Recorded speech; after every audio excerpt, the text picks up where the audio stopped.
outro ponto dentro desse assunto é pensarmos aqui na autoridade apostólica. Como é que como é que o Senhor, na sua igreja, lá no início da igreja, como é que o Senhor respaldou, deu autoridade aos seus discípulos. Jesus, ele reuniu um dia todos os discípulos, todos aqueles que o seguiam, e selecionou 12 pessoas e os chamou de apóstolos. Vocês serão os meus mensageiros, vocês irão dar continuidade à obra que eu comecei. Então, esse chamado direto de Jesus determina a fonte divina do poderoso ministério realizado por estes homens. Os pastores, os líderes, eles são convocados, eles são chamados pelo próprio Deus para o exercício da liderança. Isso é uma questão muito séria, porque se alguém se propõe a ser líder sem ser chamado por Deus com esta finalidade, causa sérios problemas à Igreja de Cristo. Então, nós como cristãos, como servos do Senhor, prudentes, precisamos ter esse cuidado, não é? De entendermos se Deus está nos chamando para o exercício da liderança ou não. Isso é um assunto sério e importante que todos nós devemos considerar. Então, dessa forma, nós entendemos que Jesus é o doador da autoridade espiritual na vida dos discípulos, o qual, como já falamos, ele os chamou de apóstolos. Não é? Lá em Lucas capítulo 16, verso de número 13, registra esse momento. O texto diz assim: ao amanhecer, Jesus passou a noite em oração, então ao amanhecer chamou seus discípulos e escolheu 12 deles, a quem também designou como apóstolos. Não é? Então o Senhor chamou e o Senhor designou o título que eles receberiam. Então o termo apóstolo pode ser aplicado a todo e qualquer cristão, pois todos somos enviados por Jesus ao mundo com a mensagem de salvação. Não é isso que está lá em Marcos capítulo 16, verso 15? Vão pelo mundo todo e preguem o evangelho a todas as pessoas. Então, no domingo passado nós tivemos a decisão aqui de um jovem em nossa igreja. Não é? Então, ele aceitou a Cristo Jesus, ele passou a ser um crente em Jesus Cristo. Cabe a ele agora também a responsabilidade de compartilhar a mensagem de salvação. Isso é responsabilidade de cada um de nós que já aceitamos a Jesus Cristo. Nós somos os apóstolos do Senhor Jesus, somos os seus mensageiros. Está sobre nós a responsabilidade de divulgarmos para todo o mundo a mensagem de salvação. Um outro ponto importante dentro dos ministérios eclesiásticos é entendermos qual era a missão, não é? Os pontos que envolviam a missão dos apóstolos. Então, o primeiro ponto a ser visto é que o trabalho deles tinha um caráter doutrinário. A principal forma de expressão da autoridade apostólica para a administração do Evangelho era que o Evangelho deveria ser ministrado por aqueles homens, a fim de que aqueles que ouvissem o Evangelho tomassem a decisão de obedecerem a Cristo pela fé. Então, aqueles homens saíam para ministrar, para que as pessoas tomassem conhecimento da palavra de Deus e entendessem que a partir daquele momento eles deveriam tomar a decisão de obedecerem a Cristo pela fé. Essa é a nossa missão. Precisamos falar da palavra do Senhor, precisamos divulgar o evangelho da salvação, para que as pessoas também decidam pela fé viver uma vida de obediência ao nosso Senhor e Salvador Jesus Cristo. Lá em Romanos capítulo 16, verso 26, está escrito assim: mas agora revelado e dado a conhecer pelas Escrituras proféticas por ordem do Deus eterno, para que todas as nações venham a crer nele e a obedecer-lhe.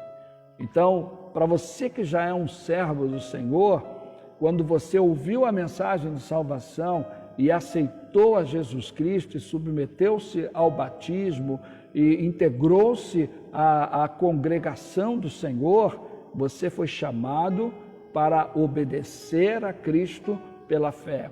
E você agora está convocado para divulgar a mesma mensagem para outras pessoas, para que elas também obedeçam a Cristo pela fé, porque esta mensagem, ao ser divulgada, é um chamado a obedecerem a Cristo pela fé. Os primeiros cristãos, meus irmãos, eles aprenderam a viver de acordo com este sistema doutrinário que Jesus ensinou. Jesus convocou os discípulos, ensinou a eles as palavras do Senhor e eles se tornaram pessoas obedientes. Por isso, saíram para pregar após a ascensão do nosso Senhor e Salvador, Jesus Cristo. E o que registra lá em Atos, capítulo 4, verso 33? Atos 4, 33 diz assim: com grande poder os apóstolos continuavam a testemunhar da ressurreição do Senhor Jesus, e grandiosa graça estava sobre todos eles. Então os discípulos entenderam que pela fé deveriam obedecer ao Senhor Jesus. Então o Senhor Jesus deixou o mandamento para que eles saíssem por todo o mundo para pregarem o Evangelho, e eles assim o fizeram, e o Espírito Santo então ia confirmando com grande manifestação de poder, grande manifestação da graça do nosso Senhor e Salvador Jesus Cristo. É isso que nós devemos fazer hoje como igreja do Senhor. Devemos levantar e sairmos para pregarmos a mensagem de salvação, falarmos a todas as pessoas a respeito da salvação. As pessoas precisam ouvir isso, elas precisam ser alcançadas por esta mensagem para que entendam a necessidade e importância de obedecerem a Cristo pela fé. Dentro dessa perspectiva e falando sobre liderança, nós vamos ver esse fundamento da igreja sendo expresso através da liderança da igreja, que naquela época era exercida pelos apóstolos. A doação de autoridade dada por Deus aos apóstolos para liderar a igreja, ela é facilmente demonstrada em Atos 15, não é? Lá em Atos 15 é narrada uma situação interessante que acontece naquela época. A igreja está ali expandindo, né, por todos os lados, e diversas pessoas, não algumas, mas diversas pessoas estavam, que não faziam parte do povo de Israel, chamados de gentios, estavam abraçando a fé em nosso Senhor e Salvador Jesus Cristo. E aí então, alguns judeus que estavam inseridos dentro da igreja primitiva, mas que ainda não entendiam exatamente o que é a nova vida em Cristo, o Evangelho de Cristo, eles começaram a exigir destes não-judeus que fizessem a circuncisão para serem aceitos na igreja do Senhor. E isso, logicamente, acabou trazendo problemas, dificuldades, porque era imposto aos não-judeus alguma coisa que para os judeus não era necessária. E aí houve uma dificuldade, mas então a igreja, os líderes que estavam lá na igreja em Jerusalém, tomaram conhecimento do problema, convocaram uma assembleia e os apóstolos então se reuniram junto com os crentes, os demais irmãos em Cristo, e fizeram uma assembleia para discutirem esse assunto, para analisarem, afinal de contas, não é? Dentro dos ensinos de Cristo havia isso, havia essa diferença, não é, de tratar os judeus e os não-judeus conversos. E aí então eles chegaram à conclusão que aquilo não era necessário, que a circuncisão não era necessária, que os conversos não-judeus não deveriam ser perturbados, nem deveria ser imposto sobre estas vidas tal exigência, não é? Porque o Evangelho não era isso. Então, lá nos versos 28 e 29 do capítulo 15 de Atos, há a definição, a conclusão da discussão desse assunto, não é? A conclusão que a Assembleia chegou. Então, diz assim: pareceu bem ao Espírito Santo e a nós não impor a vocês nada além das seguintes exigências necessárias: que se abstenham da comida sacrificada aos ídolos, do sangue, da carne de animais estrangulados e da imoralidade sexual. Vocês farão bem em evitar essas coisas, que tudo lhes vá bem. Então, os apóstolos, eles exerciam autoridade sobre a igreja primitiva, as diversas congregações que surgiram, os trabalhos que, em geral, começavam na casa dos crentes. Os apóstolos eram os líderes, eram os orientadores, eram os que faziam a supervisão, e a igreja então ia gerando um fundamento amplo, e gerando, e criando, e edificando, e sendo edificada de uma maneira grandiosa naqueles dias, não é? E então a liderança da igreja, ela é fundamental para que a igreja seja cuidada. Os líderes de uma igreja devem ser reconhecidos, respeitados, obedecidos. Os líderes, eles são importantes para aquilo que Deus tem para a vida da sua igreja. E alguns desses líderes, biblicamente falando, eram os pastores e bispos.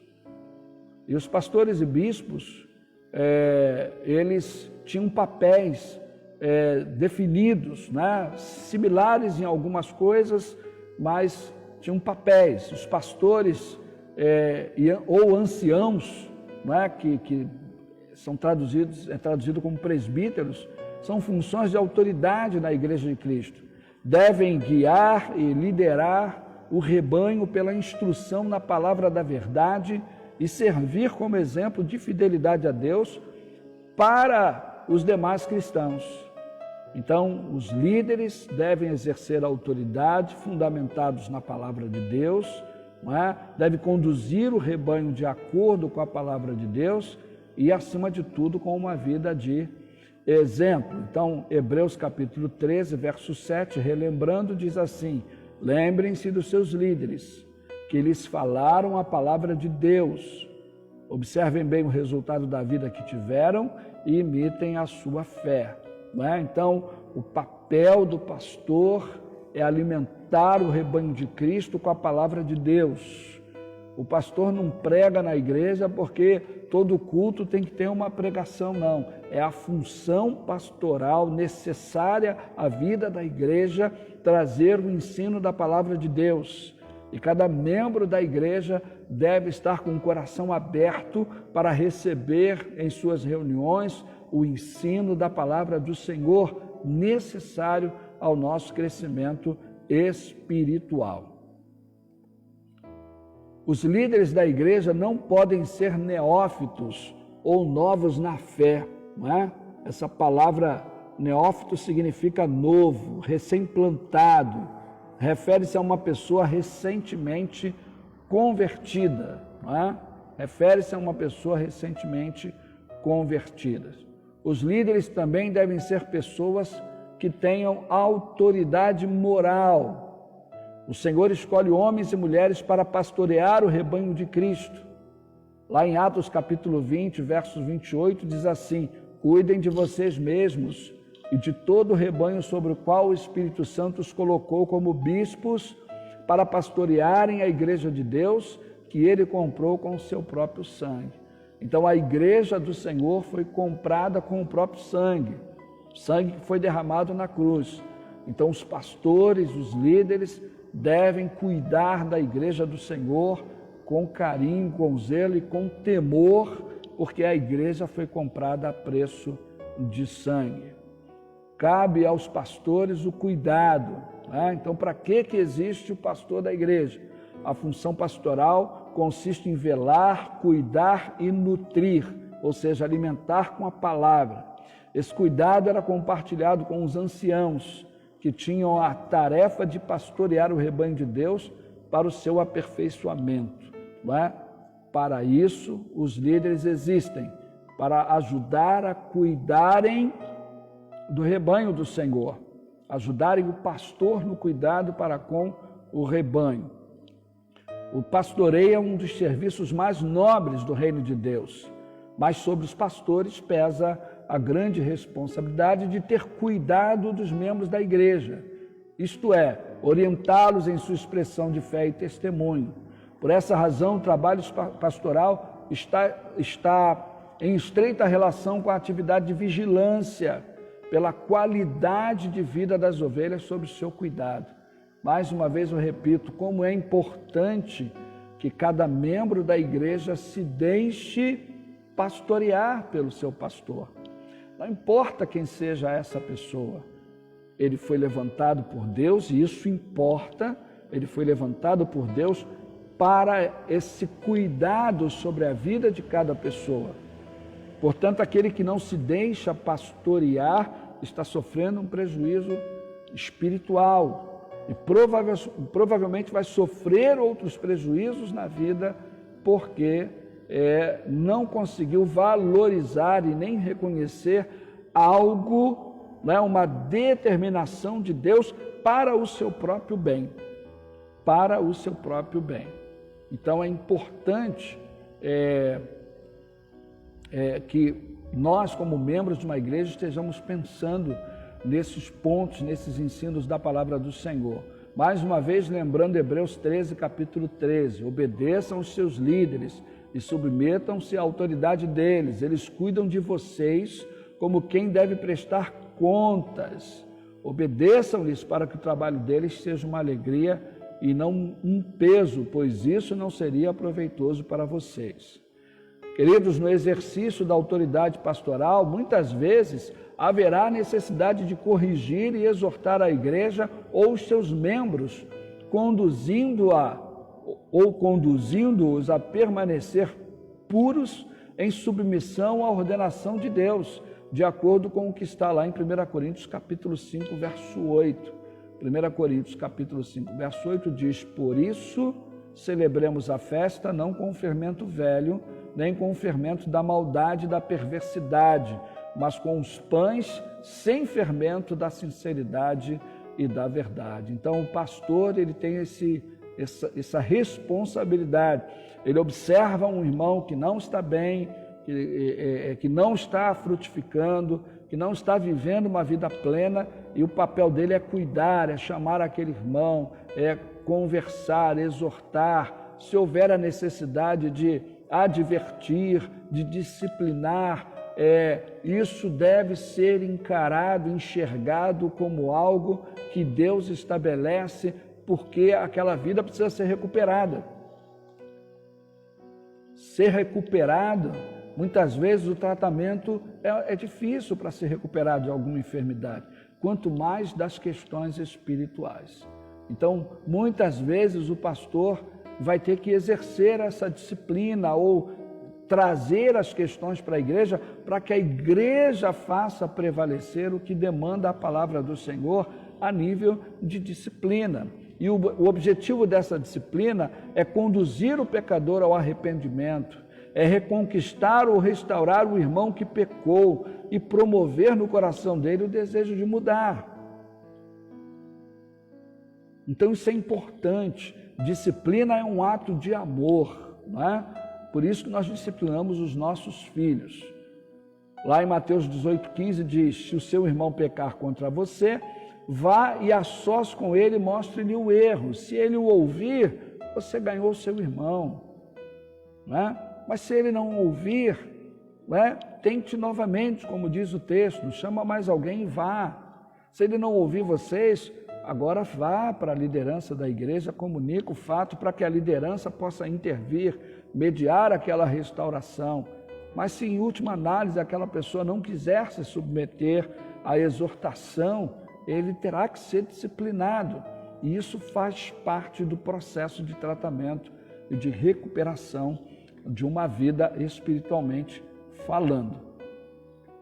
Ainda temos na estrutura da igreja os profetas e evangelistas, né? O profeta é um arauto de Deus, pois proclama as mensagens proféticas do Senhor à igreja, não é? Entendendo que o pastor, enquanto pregador, ele é um profeta de Deus.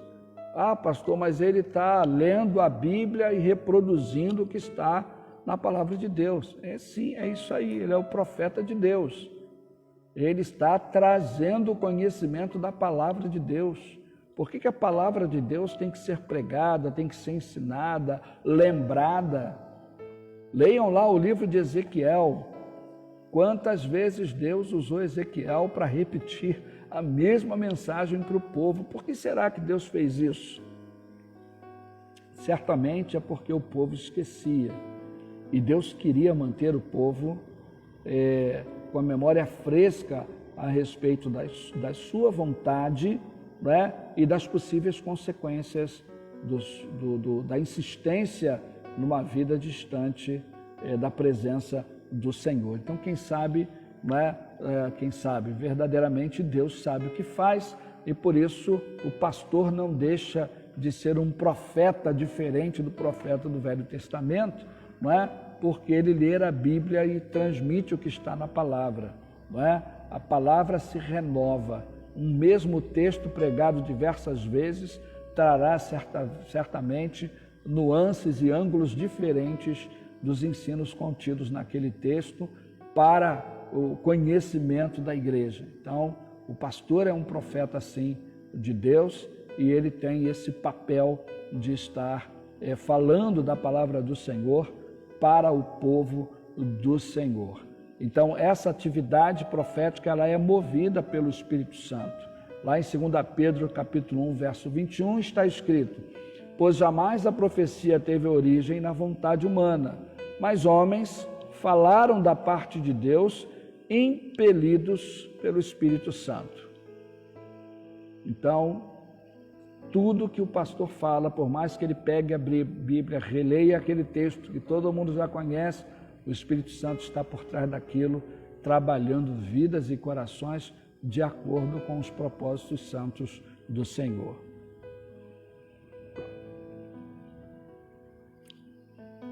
A finalidade, irmãos, da ação profética é guardar o povo da corrupção e exortar os crentes, entre outras coisas, não é? Então, guardar o povo da corrupção e exortar os crentes. Provérbios 29, 18 diz assim: onde não há revelação divina, o povo se desvia ou se corrompe. Então, por isso que temos que estar falando o tempo todo da palavra do Senhor.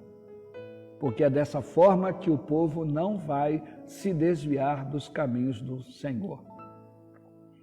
Onde não há revelação divina, o povo se desvia. 1 Coríntios capítulo 14, verso 22 diz: portanto, presta atenção neste verso, portanto, as línguas são um sinal para os descrentes. Portanto, as línguas são um sinal para os descrentes e não para os que creem. A profecia, a pregação da palavra de Deus, porém, é para os que creem. Interessante isso, né? Pois é, precisamos prestar atenção na pregação, receber, abrir o coração, para que nós não nos desviemos do caminho do Senhor. O evangelista é o cristão que recebeu de Deus a missão de exortar pela pregação.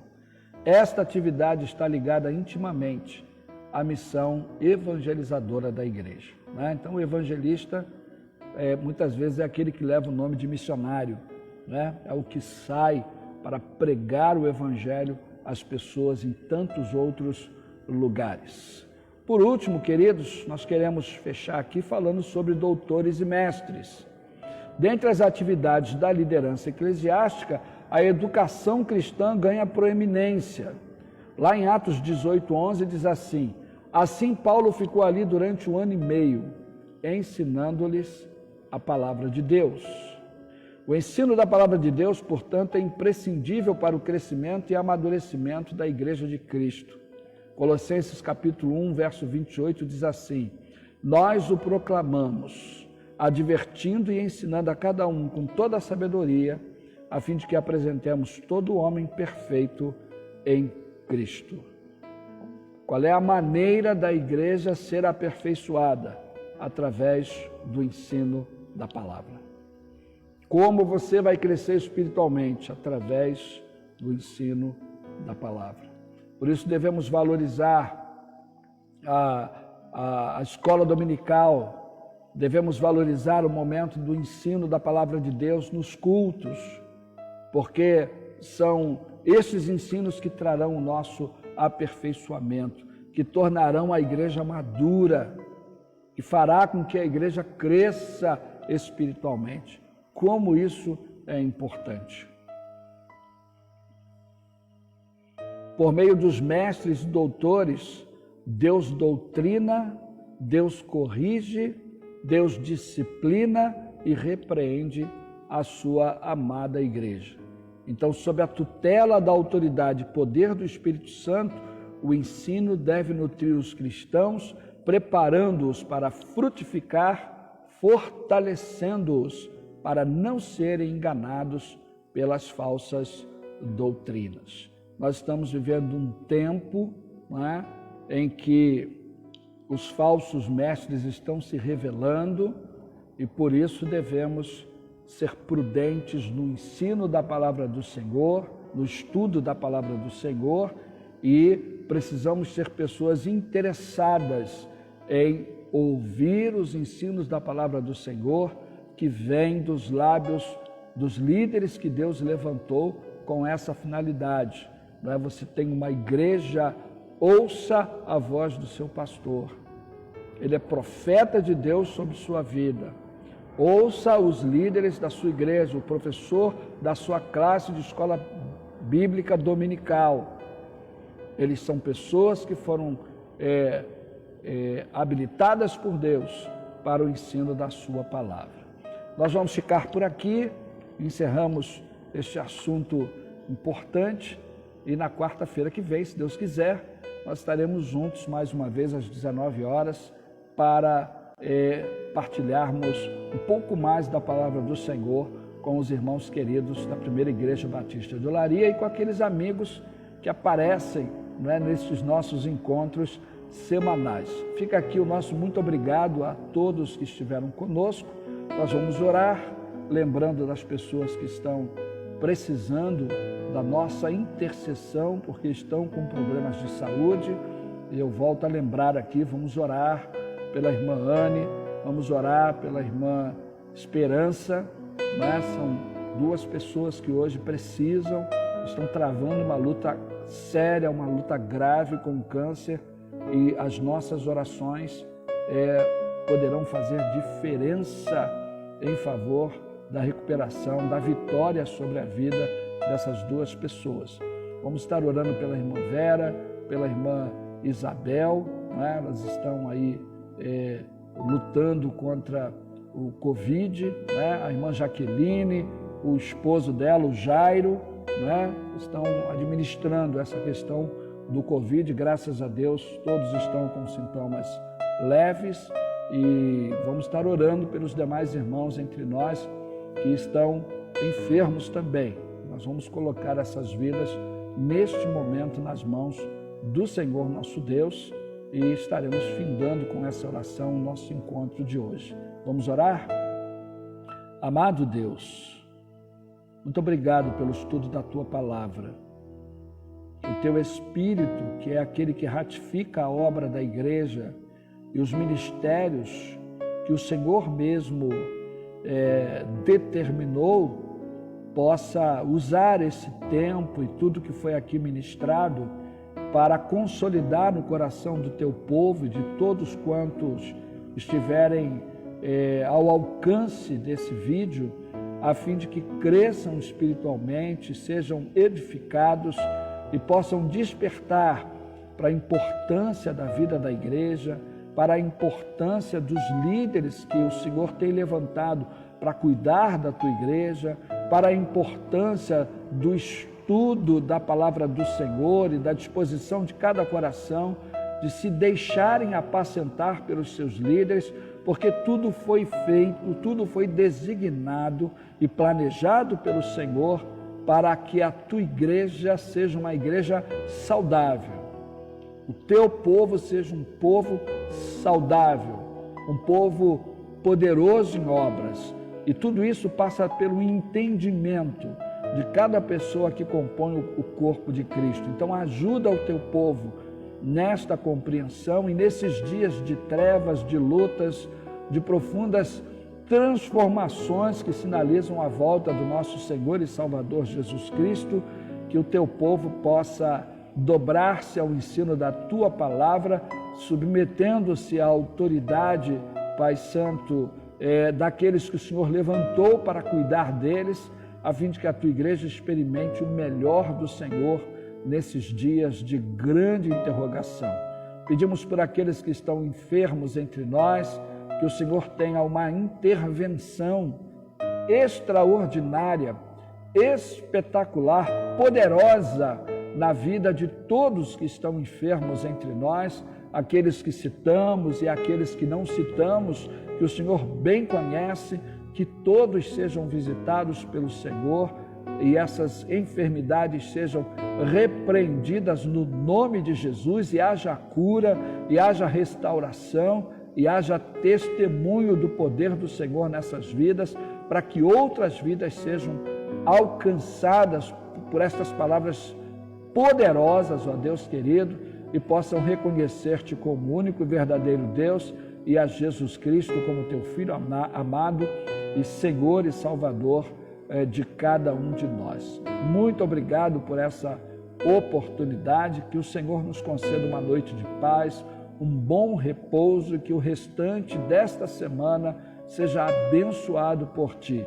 E que no próximo domingo o Senhor nos permita estarmos em tua casa para estarmos louvando e adorando o nome do Senhor. Recebe a nossa gratidão, perdoa, Pai, os nossos pecados, oramos e agradecemos em nome do Senhor Jesus.